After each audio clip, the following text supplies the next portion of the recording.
Hello and welcome to the Let's Talk Azure podcast with your host Sam Foote. And Anne Armstrong. If you're new here, we're a pair of Azure and Microsoft 365 focused IT security professionals.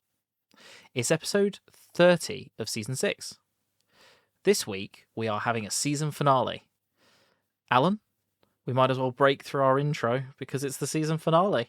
We made it. Episode 30. How crazy is that? 30 episodes, Jesus. Wow. Is this the most episodes we've done in a year? No. Oh, No. I think we've done like 40 odd in previous ones. Yeah, because we used to do them weekly. Yeah, we did used to do them all the Yeah, so yeah, if people are listening. So just disclaimer for this episode. Oh no, Alan is going to do some technical news. We'll get that done pretty early on so that if you want to disconnect, you're more than welcome to. That isn't a request for you to disconnect. We'd love, for you to stay. But yeah, our end of season finale is just us catching up on the year, understanding some of the highlights, things we've liked from the year, some of the fails from the year as well, our favorite episodes, what our predictions are for next year, and our general plan for the podcast for next year as well. Alan, what have you been up to for the past couple of weeks? Recovering a little bit. Still got a cold from the plane, surprisingly, but outside of that, working and catching up on some extra news that sort of came out from Ignite. What about yourself?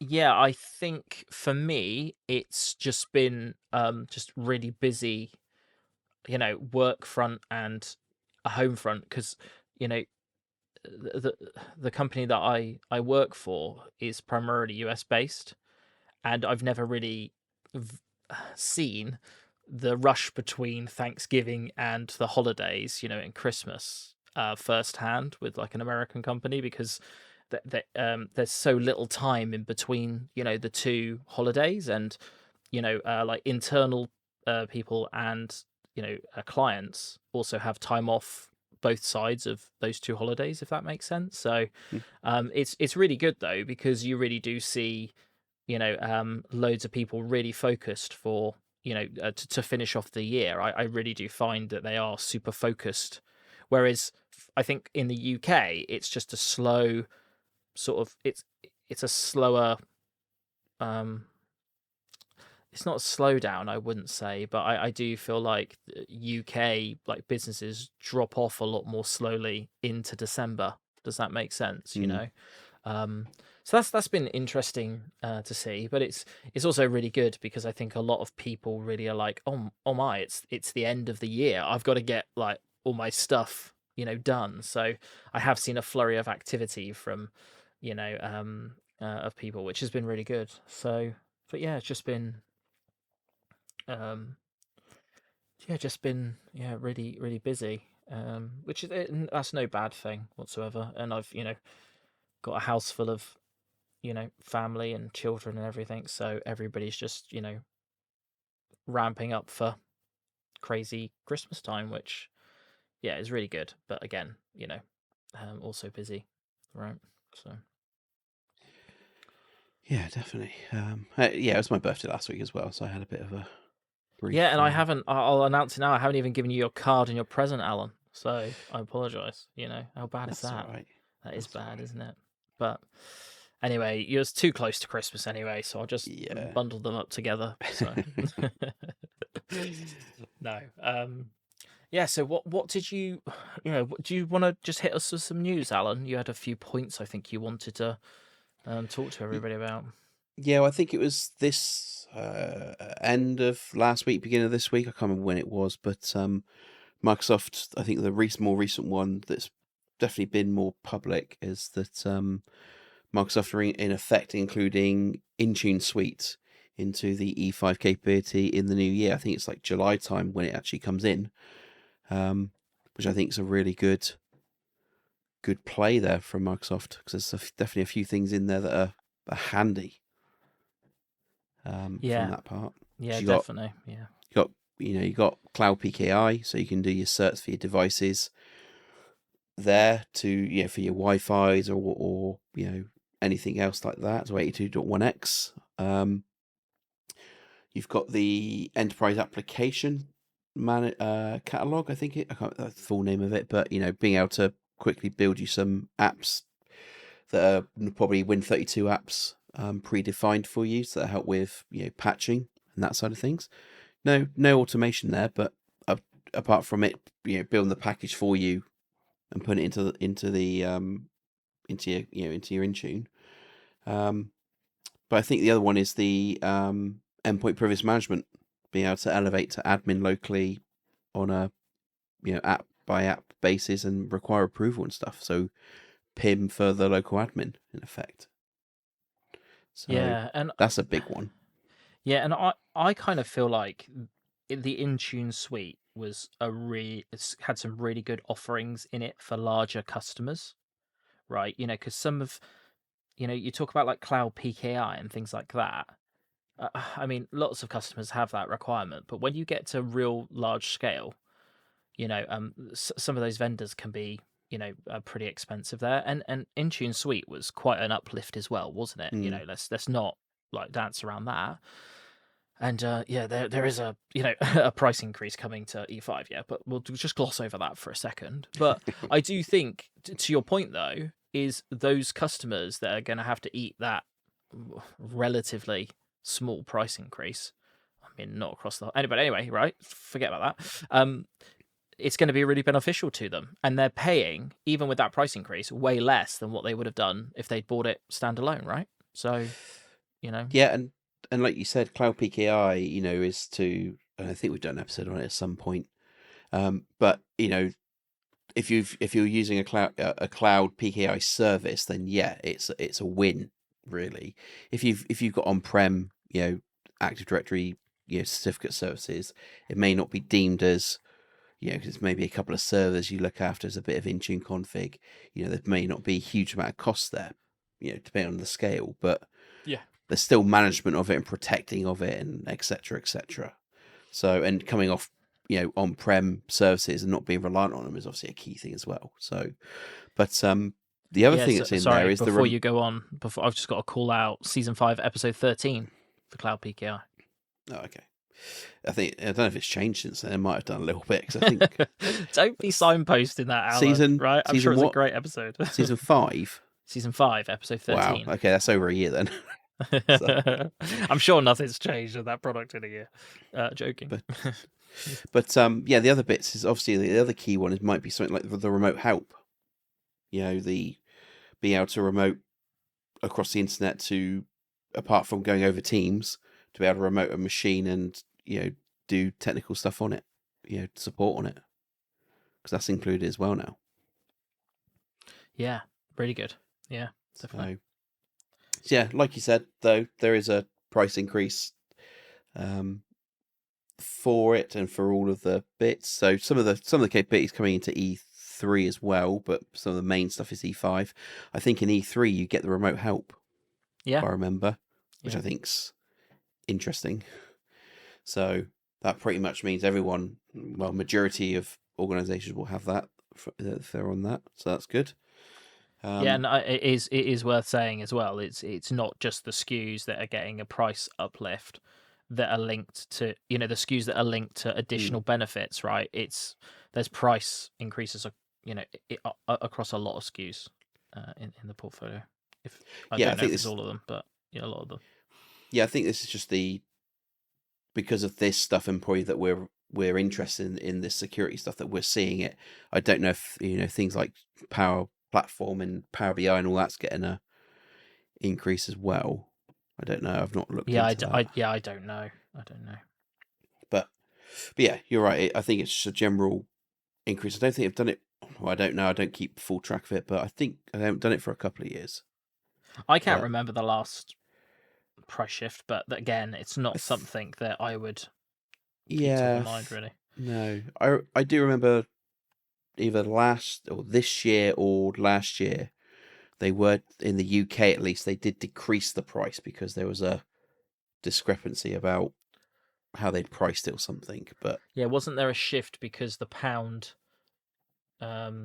Didn't the pound just trend slightly up against the dollar? Didn't they? Wasn't it just a currency conversion reset or something? Yeah, I can't remember, but yeah, there was a decrease a little bit, but Yeah. yeah, but yeah, that was one of the main ones. But the other bit I wanted to talk about that sort of just come out of the woodwork this week is global secure access, and it's now in public preview that you can switch tenants in it, and then you can hook up to a B2B to a third party and go through their private access to access resources if you're a guest. Which I Yeah, thought I did see was that. Yeah, yeah. I think that's yeah. I saw. Who did I see? Sorry, I can't remember, but I did see that on my LinkedIn feed actually, and they were like underrated big change, and I think that's massive, isn't it? yeah, Absolutely massive. I've tested it out as well, and it does work. Wow, So Alan, that's good, isn't it? It's good. It works. well, Did you not? and Did you it's not believe him? simple to do. Is what it's probably the Yeah, actually the yeah. real Sorry. thing. Yeah, So, yeah. You. but Yeah. but yeah, so yeah, I think it's a real good one because I think the idea is it's meant to be for contractors, things like that, trying to get those type of users plus your maybe your partners, things like that, to have access to resources they might be managing, and then you manage because they're a guest, you manage the conditional access and everything to say what they require to get in and to access those resources. So that was one of them, and the other one that sort of is propped up is I think they've now put in the localized going direct to the resources without going over the GSA network. So if you're local to it, there's a probe that in effect you put in, and you can then detect when you're local, and then it will go direct to that resource, but also still do MFA and all the checks still to that resource. Nice. That's good. Yeah. That's way better, isn't it? So that's almost putting it. Well, it is in effect putting MFA on any of your communication to those resources on Yeah. It's prem like or wherever they are. isn't it like a dynamic split tunnel, but still with like the identity protection, basically? That's the best way of describing it. I don't know. I don't really Yeah, know. they're basically, because it's going through the tunnel, it will know to go direct instead of through Yeah. the GSA bit. But yeah, all the authentication checks and all the the access checks are done still Correct. before Yeah. it allows it. Yeah. Really good. So yeah, that was the couple of bits that I thought needed shouting out on, because yeah, there's just the GSA's been, not say a little quiet, but there's definitely a lot of things in the background to get it up to speed from that Yeah. side. Yeah. Definitely. But yeah, I think it does trade blows with other vendors in that space, doesn't it? And it is a relatively new product, isn't it, for Microsoft? So, in the scale, I mean, it's been around for a while now, but relative to like other players and For other things, right? So, that market, yeah, they're new to that oh, market. 100%, yeah. Yeah, they obviously had some of the technology before with app proxy, At proxy, yeah. but not at the same scale kind of thing. They've in effect enhanced that to be what GSA is today, which is great. Well, they sort of pivoted. I don't know if they did this under the hood. I've got no idea, but it's like they pivoted app proxy into the cloud, didn't they? And made it like, you know, something for 2025. Do you know what I mean? So, and when I've used it and I've tinkered around with it, it's always been really good. So there probably are edge cases like this splitting locally and whatnot, and guest access. I don't know what the roadmap looks like, but they're checking off some pretty big boxes, aren't they, for usability, which is really good. Yeah, there's definitely some other bits in there. I just don't know if it's public or not, so I Yeah, can't don't. talk about it. But yeah, there's definitely, I've seen a list. There's a lot of things happening with it. So Yeah. yeah. Right. Yeah. So, well, should we start our finale? Episode off. What what best new tech of 2025 then, Alan? What's been the you know the key things for 2025 in our space? Uh, I mean, it wouldn't be right not to talk about AI. Oh, here we go. Here comes. Yeah, no, um, I do agree. Yeah, no, let's get it out the of the way, shall we? the In the I nicest think possible way. the creation or the move to agents to help with tasks, things like that, is probably a key thing, and I think that's across Copilot, 365 Copilot, and Security Copilot side of it. You know, I think from when we were using it last year, we thought it was quite good then. Microsoft Copilot, but now, with all the extra stuff in there and what I've seen from it, it's definitely a lot more. It's definitely enhanced a lot in the last sort of 12 months. Yeah, I'd probably call out the pace of change in that Mm. area, isn't it? Right, because we had you know we had chat, didn't we? Like Copilot chat, which is like just essentially just a web trained LLM, right? Then we had like RAG semantic index, didn't we, with Copilot and Copilot for security. Mm-hmm. And now they've pivoted again into agentic AI, which is essentially, you know, um, instead of you having to work out all of the different business processes that you would automate, they're going to build quotes agents, which take the roles and responsibilities, for some not full job roles but partial parts of job roles, right, to help you with mundane tasks and things like that. And the only thing I will say is that I think that Copilot trained on your data and agentic use of your internal data is I would say I'm going to call it pretty accurate. Mm. Compared to like the AI slop that you see on the internet about like web trained, like if you do a Google search and it gives you an AI summary about a topic and it's just regurgitated some Reddit thread of somebody that like hasn't like that's just asking a question, right, or something like that, and you get a fake answer. I do think where they've built the semantic index of your internal data, I do think it's very, very powerful to query that information and retrieve it reliably because you have a known source of good information there, don't you?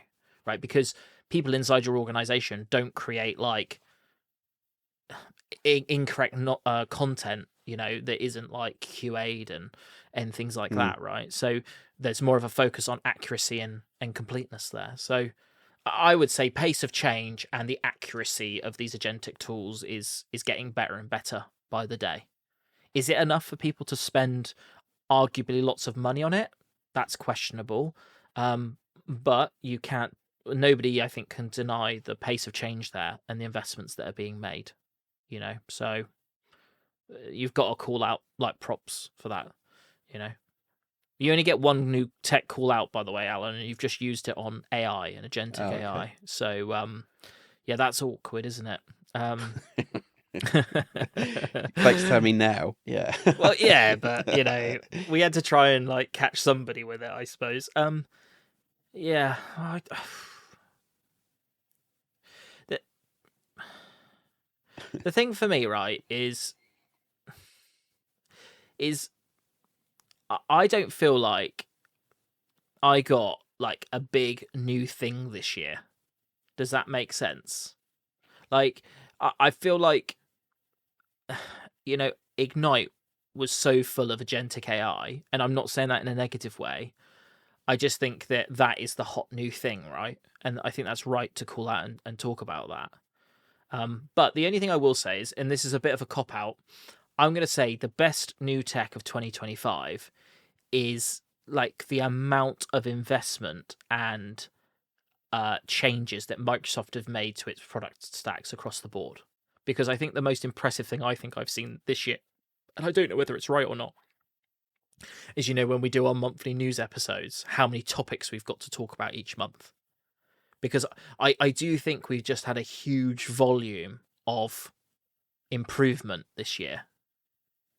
And maybe that's because they've made huge investments into agentic AI, and there's loads of like additional headcount focusing those areas. But I do feel like the tech that we interact with on the day-to-day basis on the security side has just evolved and got better, if that makes sense. Yeah. Because I can't think of one big thing, you know? I can think of lots of little things like essentially applying app protection policies to Edge. Like, that's amazing. But Mm. that's not like a new product, is it? That's like an enrichment of like two technologies sort of colliding into Edge. So, oh well, actually, no, this was this year. Actually, I suppose actually one thing I haven't, we haven't talked about is the integration between Defender, Portal, and Sentinel, Yeah. because that, from a visibility and integration perspective, well, it's a bit of a nightmare for people that have got tons of content in Sentinel that they've got to potentially migrate now and redo all of their processes, right? But I think for end clients, I think that's a really powerful tool, isn't it?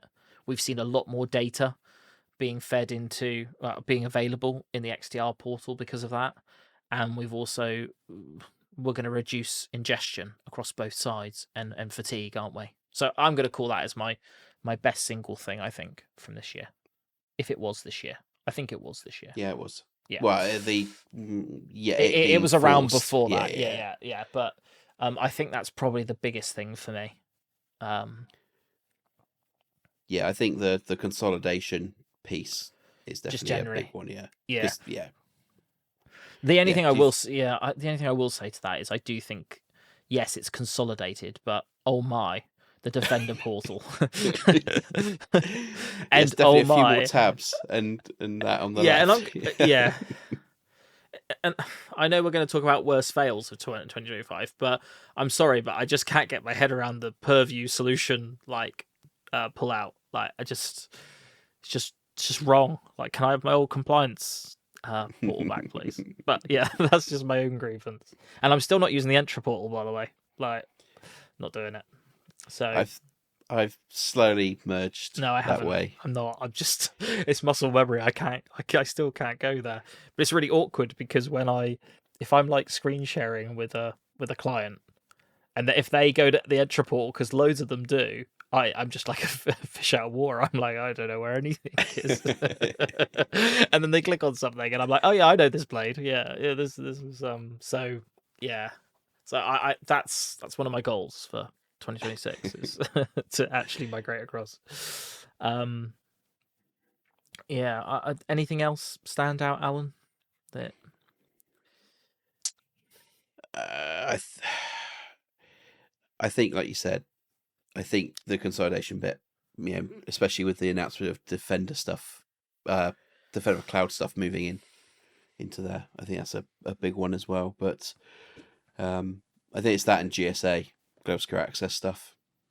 I said that stuff recently. Yeah, it's quite key. So yeah, I agree. Sorry if you're a Microsoft product manager and you're listening, but that's the best we could come up with, basically. So yeah, I think, like you said, there's been so much stuff that's been released. There's no for us anyway, or for me anyway. There's nothing that's been like that one thing. Sort of, like you said, there's been so much great stuff that's made everything. The Microsoft push this year has been so great generally. Yeah, exactly. It's hard to find, like you said, one thing or one. Yeah, when the average is so high, right? Like, as in, every single news episode is like me with like 30 tabs open, just spewing out like everything. I think it is hard to stand out like in those ways, and I don't think we've had anything except for agentic AI. I don't think we've had anything new this year, but I also think that's a really, really good thing, because I really do think they just make the offering more and more compelling, don't they?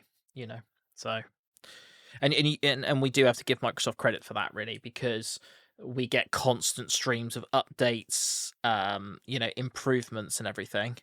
And then we all moan because the prices are going up, but they've spent the last 2 years just like pummeling more value into a lot of these products, right? And you could argue they've got to keep up with like the pace of change and all that sort of stuff. But I don't think we've really seen a Microsoft this year that's taken their foot off the pedal, have we? It's been no. I don't know. It feels like to me there's been more this year than ever before, but that's probably that's not based on any fact. It's just my gut, like as we're talking. So, okay, let's not talk about what's good. What's our biggest fail of 2025?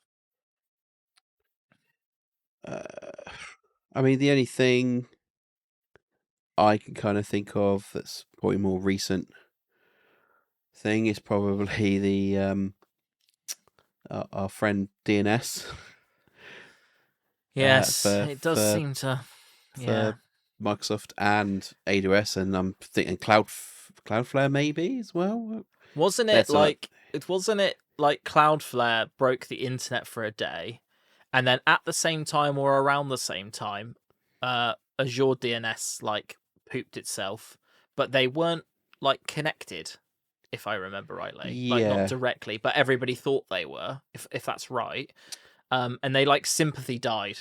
Do you know what I mean? Like they like it so happened at the same time. But so yeah, that was I think that was another incident. Was that CrowdStrike? That happened. No. Was that at the same time? Didn't CrowdStrike and then Azure have an issue at the same time? Oh yeah, CrowdStrike and Azure had an issue close to each other. Yeah, you're right. I just don't know if that's the one I'm thinking of in my head. No, I think you're right. There was that one. You had AWS obviously have a DNS situation. To find out, I think that it was Well, their main region basically went down, and the DNS went down. Oh, that was it, wasn't it? Yeah. Yeah, we're resilient. Well, they had like a regional outage which interrupted like a global service. Didn't they? But we all know, and you see all those graphics, right, of like these towers with just this one little bit at the bottom of it, and it's like DNS is propping up the whole thing basically. So and that's why I think you're calling out not specifically one provider, but you're just calling out DNS, and I think you could probably put DNS in the worst fails of every year. Yeah, exactly. So yeah, no, I do agree. Yeah. Did we lose Entra Permissions Manager this year? Was that 2025?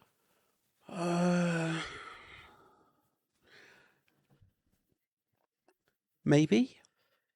I'm sure I think we did went early. End of life this year. Yeah. And I do think I don't want to beat on people when they're down, but and we do have some of that's come through in Defender for Cloud right now, so there might still be some of that tech in place. But it was this year. But I just remember, right, getting I don't know when. You can tell me when we saw this.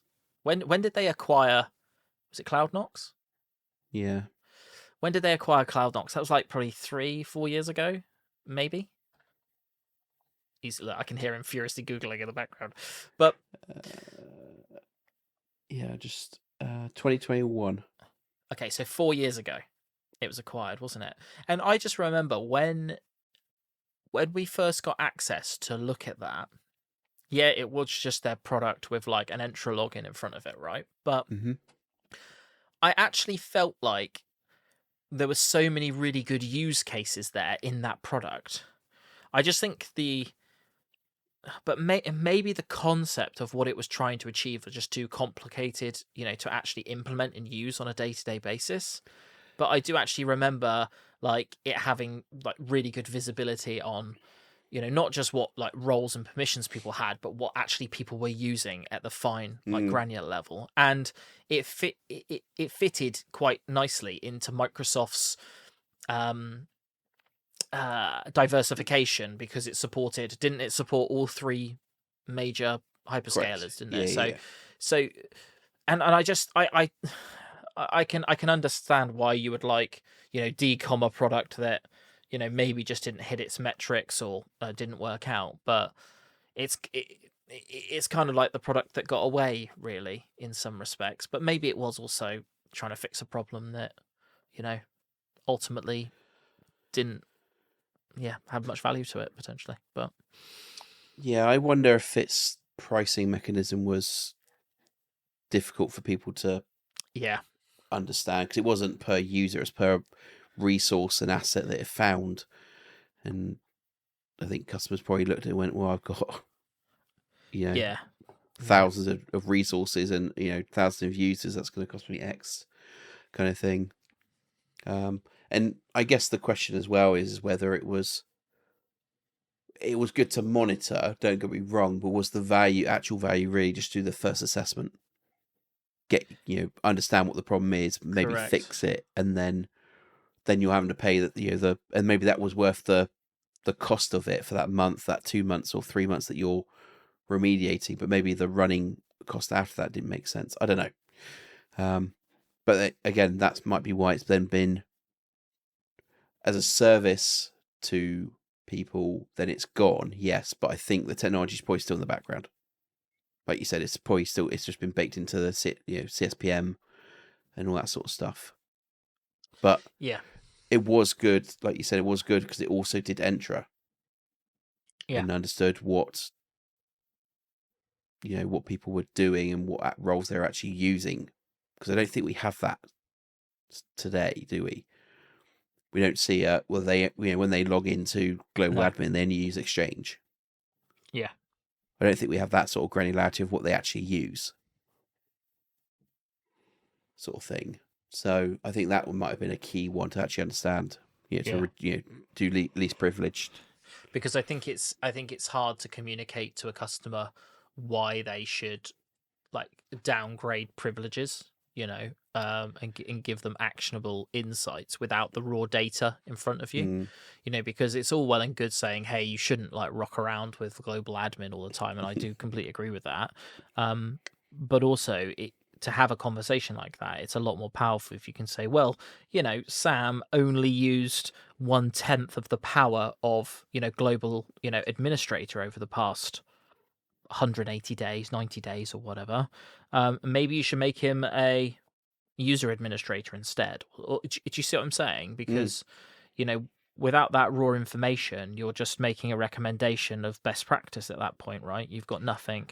Got no facts. Yeah. But also, we do have to think about, what's the processing requirements to come up with those answers, right? And somebody's got to pay for that. So, but I suppose, should it have just been metrics inside of Entra all along? Is this something that, the IDP should take responsibility for? Over privilege and in your identity provider. So let's face it. There's going to be agentic AI agent true, to do it. All right, Alan. Okay, yeah, no, yeah, all right, we get it. I'm only messing. Yeah. I know, I completely agree. Yeah. That's hopefully, what we should be able to do is all of that data is there in raw data, in graph, isn't it? So it is, yeah, but you don't know again at the same time whether cloud, Entra permissions management is just in the background and the agentic AI can go and pull from it.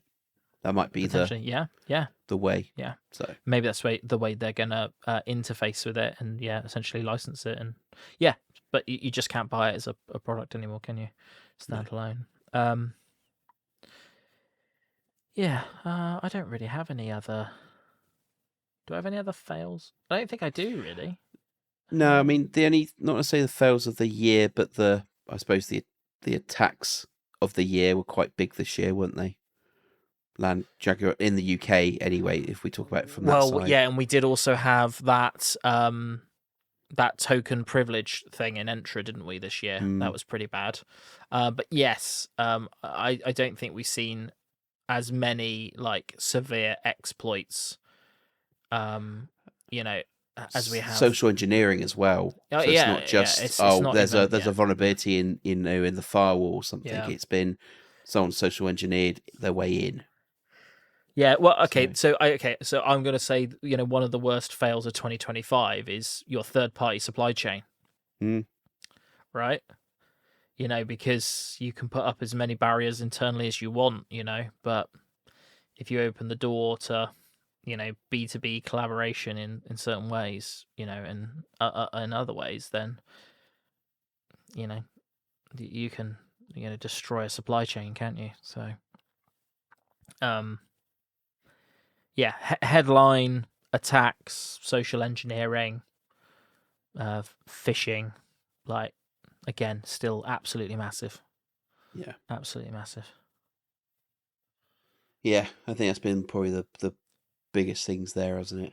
I mean, Jaguar Land Rover. I mean, Mark Spencer's was quite bad in for itself, but Jaguar Land Rover was bad for itself, but also, like you said, even its suppliers, because they couldn't provide, they couldn't sell the stuff, their stuff that was solely Yeah, to them. yeah, So yeah, not and just yeah, not just the attack from supply chain, but breaking the supply chain of manufacturing.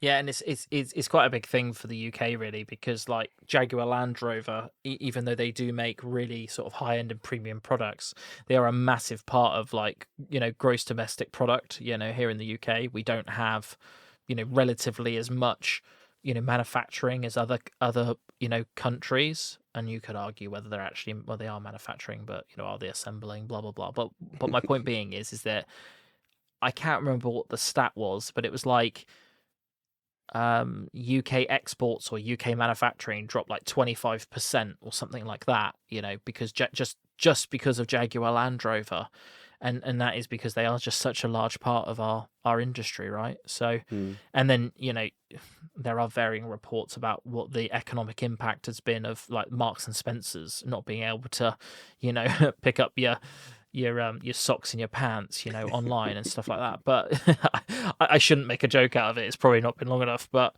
you know, we had co-op as well. I can remember going into co-op a few times this year, and there just be nothing on the shelves because logistically they were crippled. So yeah, I think it's just really, um, yeah, really, yeah, I think it's really just been a big like headline year, I would say. Yeah, yeah, exactly. But yeah, but so I would say once again, new tech outweighed what fails Mm. of 2025, definitely from my perspective, anyway. Because I feel like we've got a lot of, you know, did we get the ability to rename a DLP policy in this year? Yeah, Yeah, I should have included that and yeah, duplicate. that's a win. Yeah, that is That's a a win. win. Yeah, that is a win. Yeah, so yeah. Oh, terrible. Right. Yeah, so favorite episodes then, Alan. Yeah, I'm just looking at what we've done because we've covered quite a lot. I mean, this year I've probably been Mr. Purview from this You've side, which always been is Mr. Purview, Alan. no, it's just because I've had to move into that area at work, so because I don't normally touch Purview, but yeah, I don't know which one. Like specifically, I mean, it's been quite fun actually going through the Purview stuff because again, we've not really touched on it, and it is the most recent thing or most pushed now because most organizations do have Defender and the security tools in a good place in general now. Yeah. Over the last couple of years anyway, that's been the focus. But with Copilot etc coming in, it's now been we now just need to secure the data or understand the data to see what Copilot has access to. So I'm still thinking. What about you? What's your favorite episode been? Whilst I try and work it out. Um. Because in effect, you've done a stint on Defender of the Cloud, haven't you? Well, I've as just well as other I've been bits. looking for the episodes. Every single one of my episodes has been on Defender for Cloud. Really, there's been um yeah, I'd probably say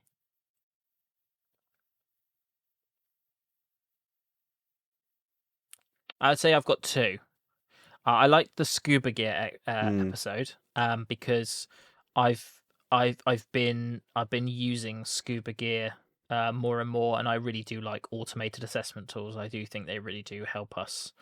And then Microsoft made the Trust Security Assessment tool from Microsoft as well, which is got a really nice like output to it. It's not got as many checks in it, but I do like, and I also covered CSPM with. I think I covered CSPM yeah. again with Defender for Cloud because I work with a lot of people that just have the out of box default settings for a lot of stuff, right? And then when I work with them about what sort of things that's opening up in their environment, they are sometimes quite shocked about how simple and trivial things are to fix, and you know and what to do with that. So yeah, that's what I would say. Anything around visibility, posture management, automated tooling. And then I did cover basically the whole of Defender for Cloud, which is an insanely amazing suite of different products and visibility. Can be quite expensive in some scenarios, but yeah, again, really good. Yeah. Okay. Yeah. So I think for me then, I think it's going to be the unified SecOps Sentinel integration, Yeah, I because I agree. did Yeah, that that was a one. good episode. Yeah. And then I think it's probably the Security Copilot one, because we've had exposure to it for quite some time, and it was probably about the right time to start talking about it. So, and well, probably even more now because of all the new agents that have come out. But yeah, I think that's my sort of two around it. And like you said, generally, the Purview stuff's been quite fun to start to dive into a bit more. Again, not covered everything in there, but more the data security side of things. Yeah. More than the data lifecycle stuff and the structured data lineage, etc. stuff. Because I haven't touched that stuff yet, so it's hard to go through that in confidence. So Yet, Alan, your next it'll frontier is structured it'll data, my friend. Good luck. yeah, it'll come. What's the data lineage of this piece of data through like 6 different databases across these different cloud providers, and then finally into a Word document from a from a Logic app? Yeah. Good luck with that, Al. Let me know what you've done. No, yeah, no, but also like that side of things are quite interesting. Well, relative to certain people, data problems, aren't they? It's nice to work through that data and to work out what is actually happening, especially with actual data moving, because it can be hard to get visibility on it, and a lot of people do struggle with it, quite rightly so, really. Yeah, exactly. Right. Predictions. Well, yeah, well, we got high level stats in the thing. What well, we had 30 episodes, didn't we? Yeah. So Pretty impressive, I whilst would say. I was looking at, I think last season was our longest, season 5. Okay. Let's just find it again. Yeah, so this season it's 30. Last season it was 43. Okay. The season before that, season 4, was 26. Okay. Yeah. So, but Yeah. last season we were on a mission to take no breaks, to do it pretty much as we can. I mean, 52 weeks of the year. Yeah. Last season, 43 was pretty insane. Yeah, well, So we moved this year. Didn't it? Might have been this year that we moved to 3 episodes a month if we could make it happen, didn't we? With yeah, a week off. And now it's changed a little bit because we do monthly news. So we essentially have one episode each per month, plus the news and a break. Because yeah, like life and stuff like that, it does get a bit. But I do think we have had quite a busy end to the year. So like I've had to shift a few weeks, you've had to shift a few weeks and stuff like Yeah. that, which is that's absolutely fine. That's it needs to be it needs to be work for everybody. But I do think we still had really good consistency to get 30 episodes out, Mm. which has been really good, I would say.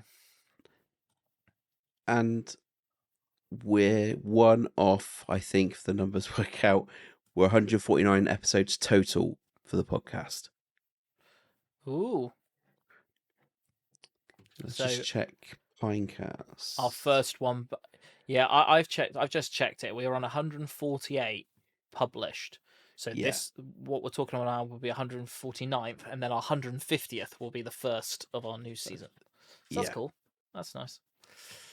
Um, yeah, no, really good.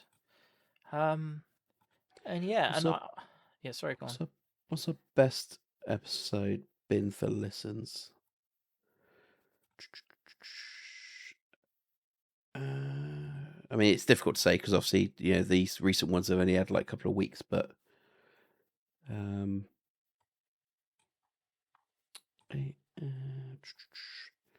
so protecting defender servers with defender for server is a high number of listens. Yeah, makes sense. OAuth in defender for cloud apps. Okay.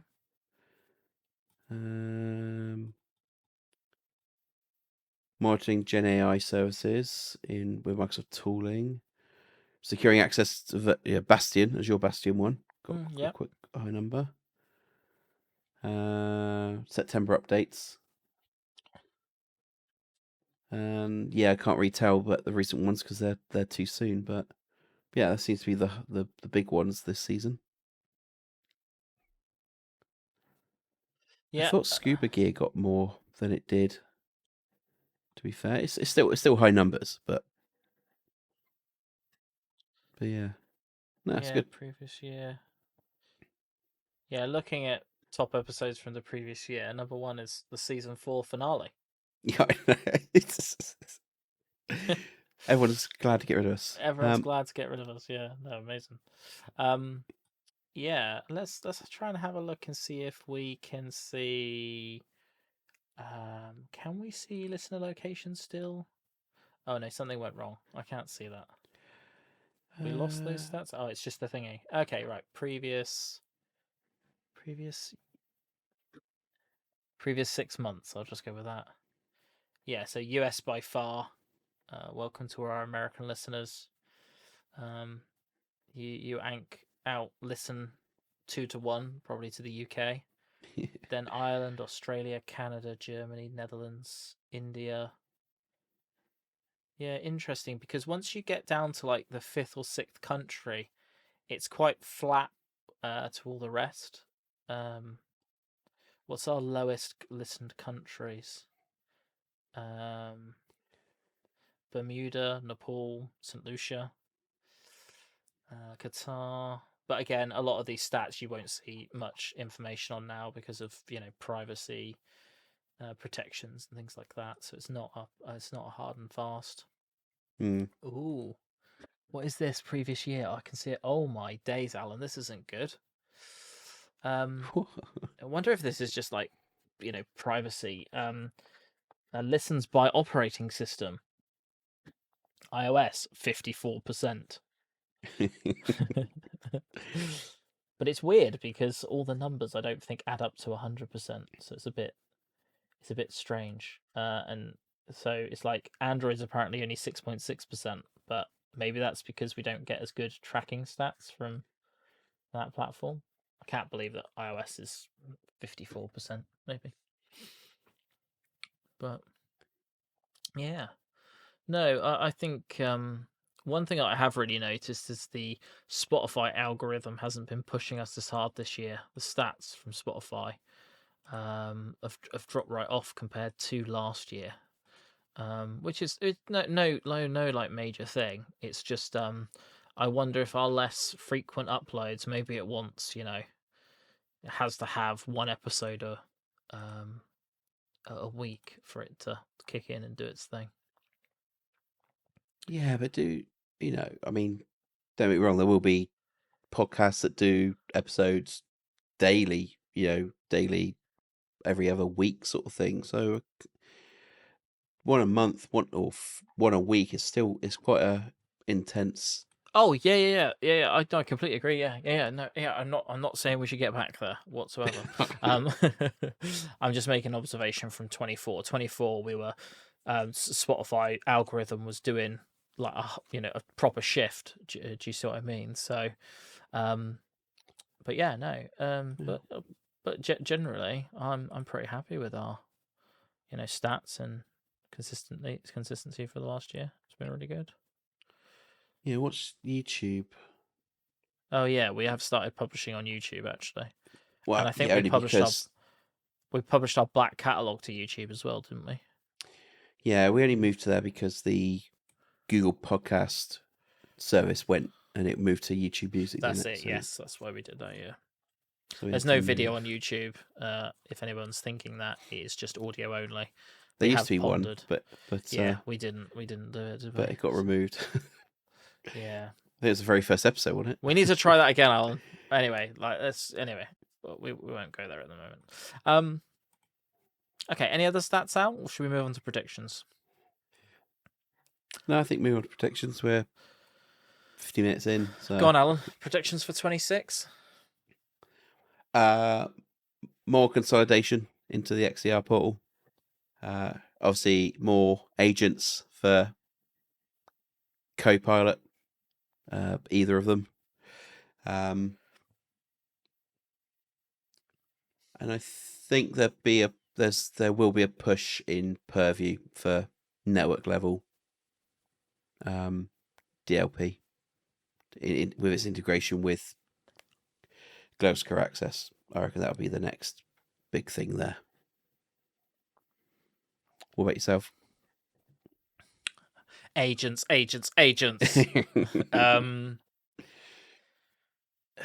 Yeah, what do I think's going to happen in 26? We just saw it's AWS and GCP have got direct network connectivity between each other now, haven't they? You can Oh, have they? Yes. So I think now okay, if people don't know, I used to be a developer, so I follow a lot of like what I would call like Silicon Valley devs on X. Okay, I really want to say Twitter, but it's X now, yeah. And I kind of use those as a steering point of where like cloud infrastructure is going. If that does that make sense, right? So, they're always the first to pivot into like the latest technology and rah. So they were the first to go to cloud, and push that. And I saw a lot of people earlier in the year, decommissioning from the cloud and going back to self-hosted, right? And I'm sure lots of people are doing that. The Hetzner's of the world really cleaned up, because they have like, dirt cheap VPSs compared to like, your Azures of the world. And I would like to say I would call out a declouding prediction for 2026, but I haven't seen the fruits of that just yet. So I'm going to put that as a maybe, that people revolt against like pricing of infrastructure. But I do think we went to the cloud for a reason, and I don't know if the draw is going to get people back to where they were before. Sorry, that was a big rant, but I just want to get that off my chest. Yeah, so what do I think is going to happen in 2026? I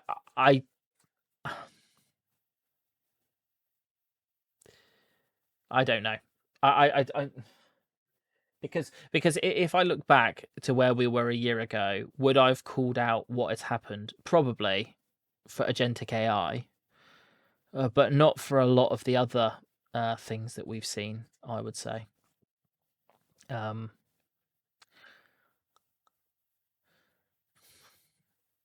Yeah, and I think the only like real reason why they're creating those hyperscaler connections between each other is to improve resiliency for like larger customers that are on both sides of the fence, if that makes sense. But those interconnects are like a singular point of. But anyway, we won't. Let's not pondering about that. Yeah, I think I think in the security space, there's just so much product there.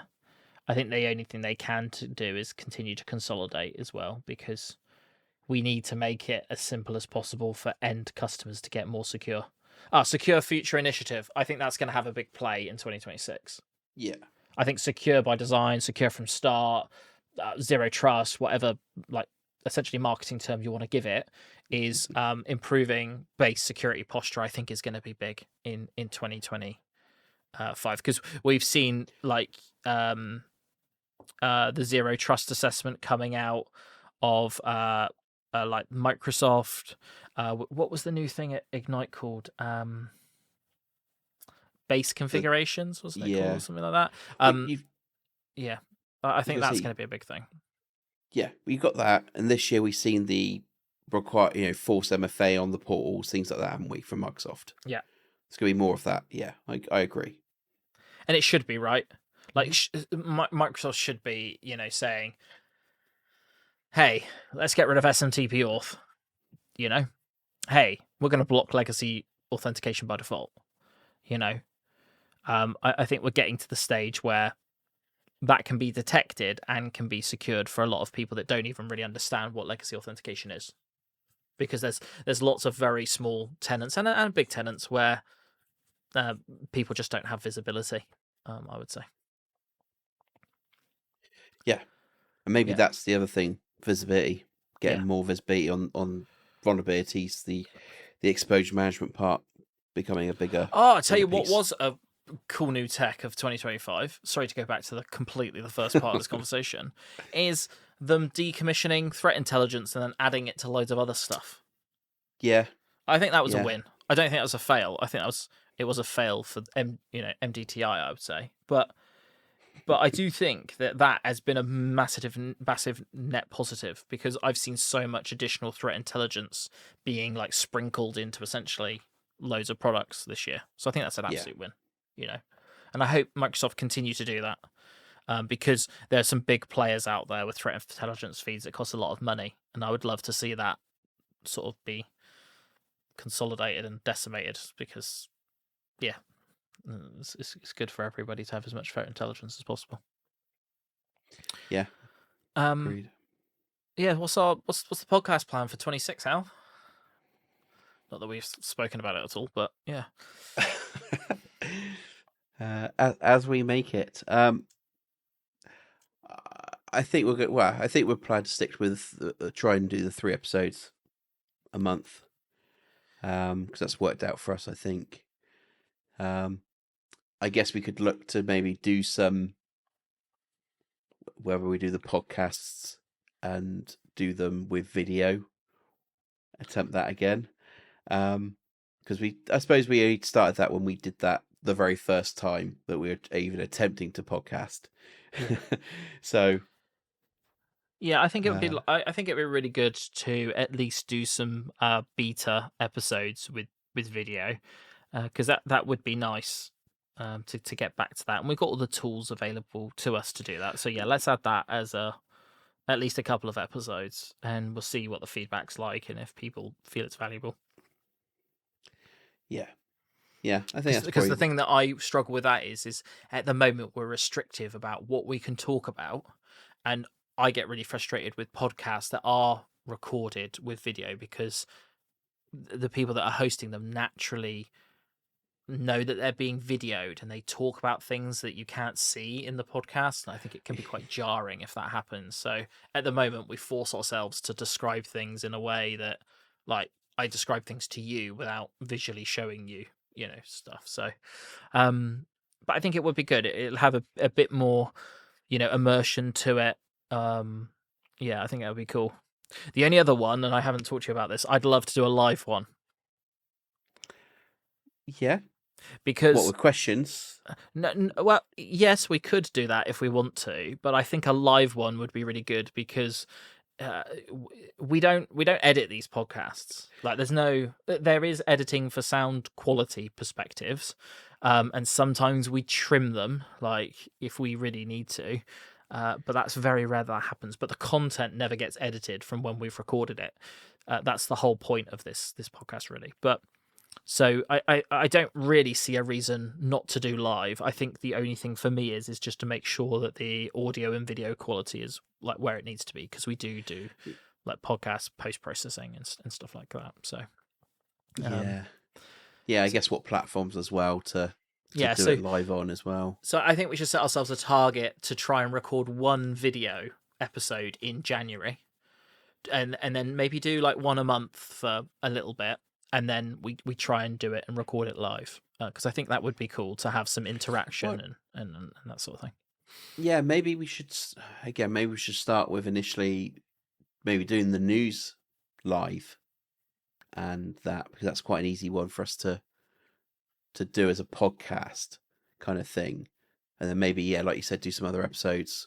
Yeah, with some other content stuff. Yeah, I'd be up for that. Yeah, so I think that would be quite cool. And those two things, if we get the workflow right, I don't think it'll be a big uplift. The only other thing for me is I'm running out of like products that I like that too excited to talk about. Like, I'm not saying there aren't exciting products. It's just, we've done a lot of episodes now. So what I'd like to do is this year is do some scenario based episodes where we talk about like a solution, or we talk about an attack path or something like that, and we really go through that in detail. I think would be quite cool. Yeah, we did do a couple, haven't we, in previous seasons? Yeah, of that sort of scenario based one, and what technology could help. Yeah, because and I think that's also a lot more timely and topical as well, because as like novel threats like do show themselves, or there's a new like angle to an existing product, we can give people the updates in real time, well, more in real time than waiting for an episode to be to come round again. But the only thing is I do think about like a scenario. I do think that lends itself a bit better to video, but I don't want it to turn into a video sort of podcast. So we just need to think about that. Yeah, no, it makes sense. Nice, yeah. So so what we'll do now is we'll have a break. There'll be no more episodes in December 25. We'll come back swinging in 26 for our first episode. I don't know when we'll do that episode, Alan. Do you have any thoughts about when we would? We could do it the first full week back, if you are up for it. Because it's going to be a news one in theory. Yeah, we'll do news. We'll have to catch everybody up as well, because I've just realised that we haven't done news this month, have we? No, because of Ignite, though. So true. Actually, yeah, that's true. That's basically yeah. No, you're completely right. That's why I added those extra bits at the beginning, because I thought it was needed. But okay, yeah. So yeah, we'll come back second week of of the new year, and we'll try and hit at least 30 episodes. I think I'll try and do that. Yeah, I think it's a reasonable number. Yeah, and I just I want to extend my thanks to everybody that's listened through this episode, listened to any episodes, in the year. It's only really looking at the stats and seeing people that are listening that sort of keeps us motivated and going. So I hope you've had value. You've enjoyed your time listening to the podcast, and yeah, I'll sign out and catch you in 2026. Yep. Thanks all. It's great speaking to you. Well, virtually speaking to everyone. So yeah, catch you next year. Nice. Signing out. See you guys in 26. Cheers. Bye.